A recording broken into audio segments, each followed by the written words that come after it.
By modern standards, Tom Heeney's boxing record is awe-inspiring in terms of longevity. I'm going to use David Tua here as a contemporary benchmark so we can give Heeney's record some context, whilst at the same time acknowledging we are comparing a brawler with a KO king.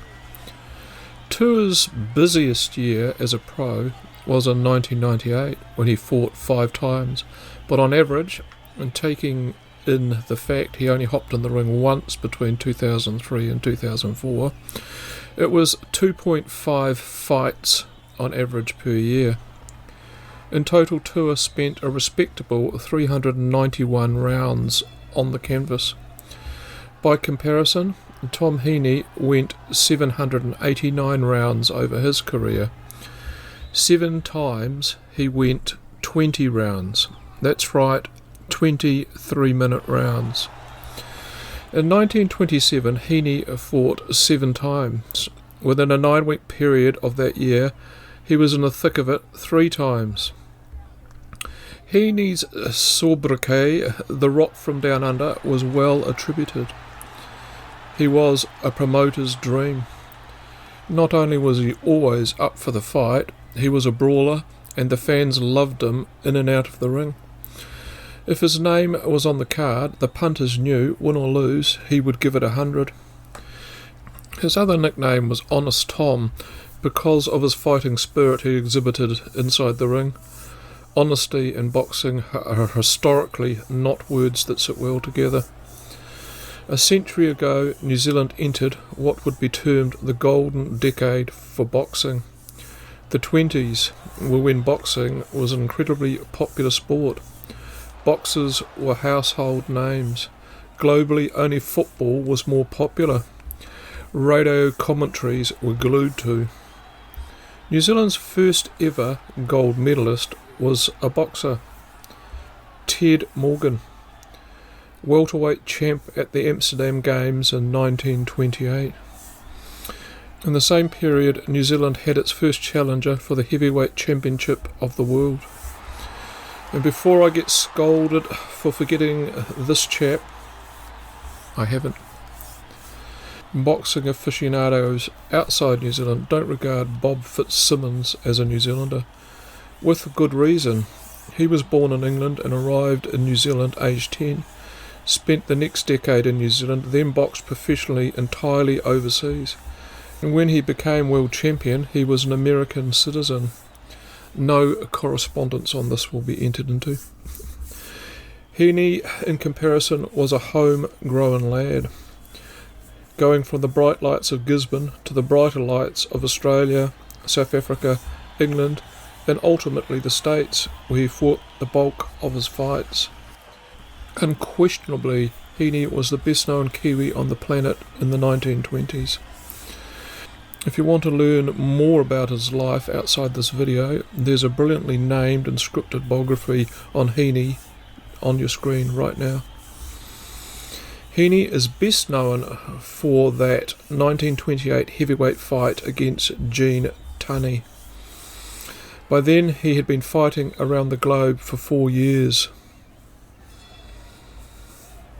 Here he is fighting Phil Scott in England in 1926 over 20 rounds at the Dell, which still remains Southampton's football club's ground.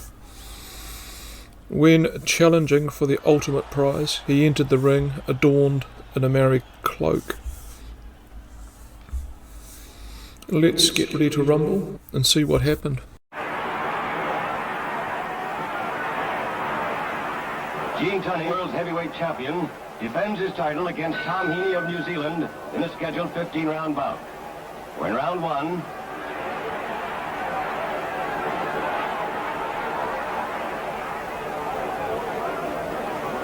Tunney, the taller man, with a crew haircut. Tunney's 191 pounds tonight, Heaney 198.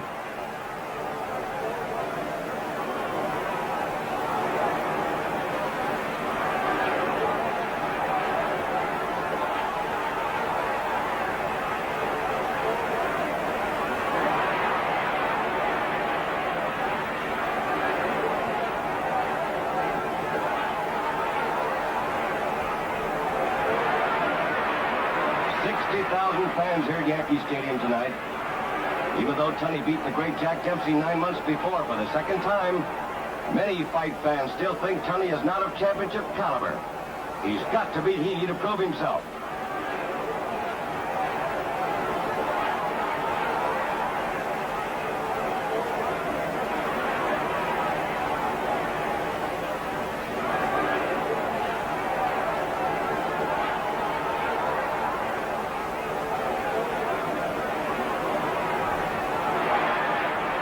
Tunney's a master boxer, but tonight he's up against a tough slugger.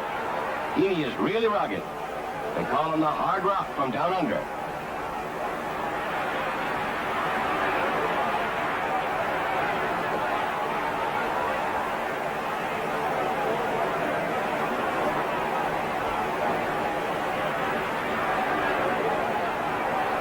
Now round 10. Tunney's one of the fastest men ever to hold the heavyweight championship, and he can hit from any position.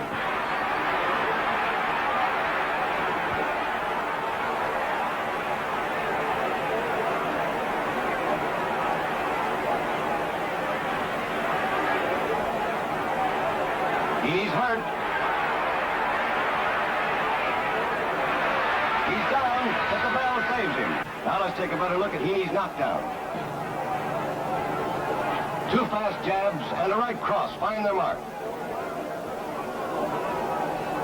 Heaney's knocked to the canvas and he's out cold on the ring apron. But he's saved by the bell. Now round 11. The 60,000 fans are now cheering for Tunney. He's proving to all the world that he really is a great champion.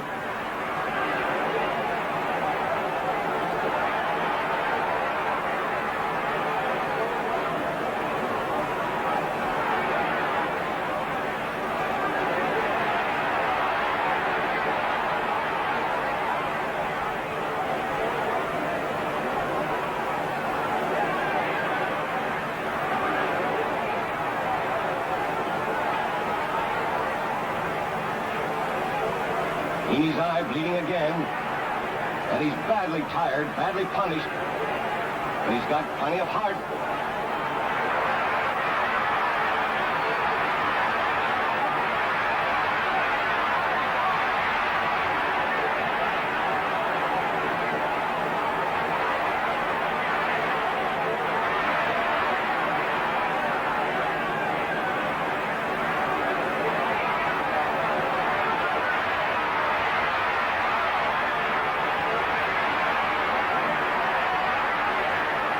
The referee stops the fight.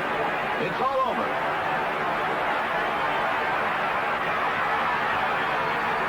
Gene Tunney, the winner by a TKO, and still the world's heavyweight champion. That fight took place in front of 20,000 at the Yankee Stadium, in which you'll see by now he lost by TKO in the 11th. Earning himself a tidy purse of US dollars 550,000 when the average income at the time was around $100. In today's terms, I worked that out to be 8.25 million US dollars. Not bad for one of 5 boys born into a boxing family in Gisborne, a plumber by trade. This was probably one set of siblings that when one threatened you with, "I'm getting my bigger brother," you took it rather seriously. An all-round sportsman, he was an accomplished swimmer, which came in handy when he rescued 2 teens from a reef off Waikanae Beach, an act of heroics that won him an award.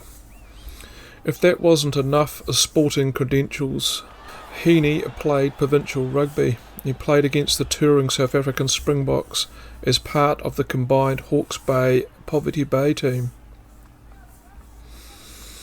Anyway, a week after his heavyweight challenge, Heaney got married to a New Yorker, Marion Dunn. The New Zealand press would later dub her Mrs. Tom. Returned to New Zealand shortly after, where he was lauded as a hero despite the loss.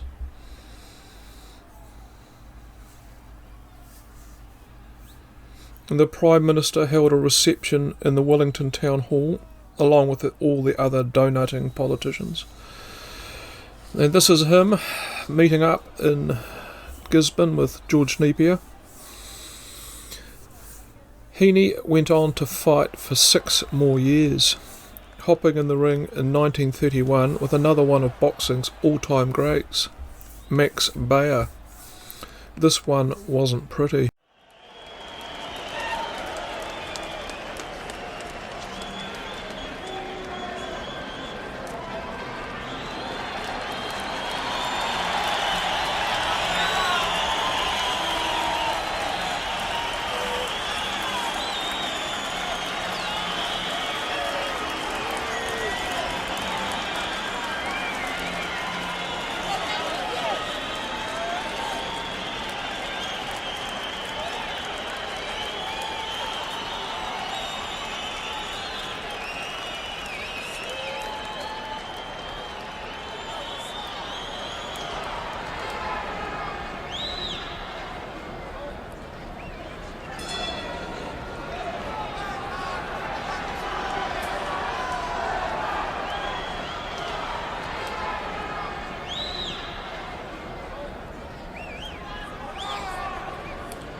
Went toe-to-toe with this Portuguese giant with the beguiling name Jose Santa. Normally a photo like this one on my videos would simply be down to piss-poor editing. Not this time. Santa was 6'8", and the 5'11" Heaney beat him on points in their first fight. In the rematch, held only 5 weeks after the first one, they fought out a draw. Santa, though, wasn't the tallest opponent Heaney had taken on either. Earlier on in his 69 fight career, he had faced one 6'9.5" tall. That was the Argentinian boxer Vittorio Campolo, who won against Heaney by TKO in the 9th round.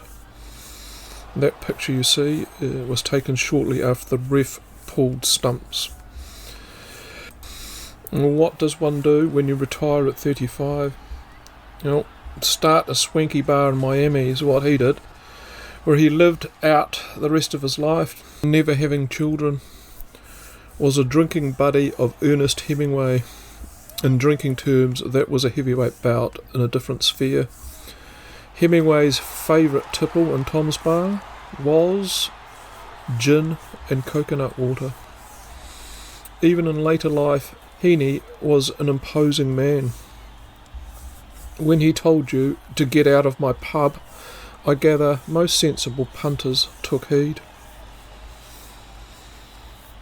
One of the first videos I did when I began my mission to highlight lesser known Kiwis and historic events was the one about Dunedin cyclist Louise Sutherland. It's a shame her name isn't revered today as well, as it should be. To wrap this one up, 100 years ago, every single Kiwi would know who Tom Heeney was, be able to reel off what happened in his latest fight. Hopefully this video and the aforementioned book can keep his legacy going. You can also do your bit promoting New Zealand history by plonking videos like this on your social media. Tom Heeney still deserves to be a household name in NZ. Cheers muchly, and I'll spot you next time. On my left, at 203 1/2 pounds, from New Zealand, the challenger, Tom Heeney.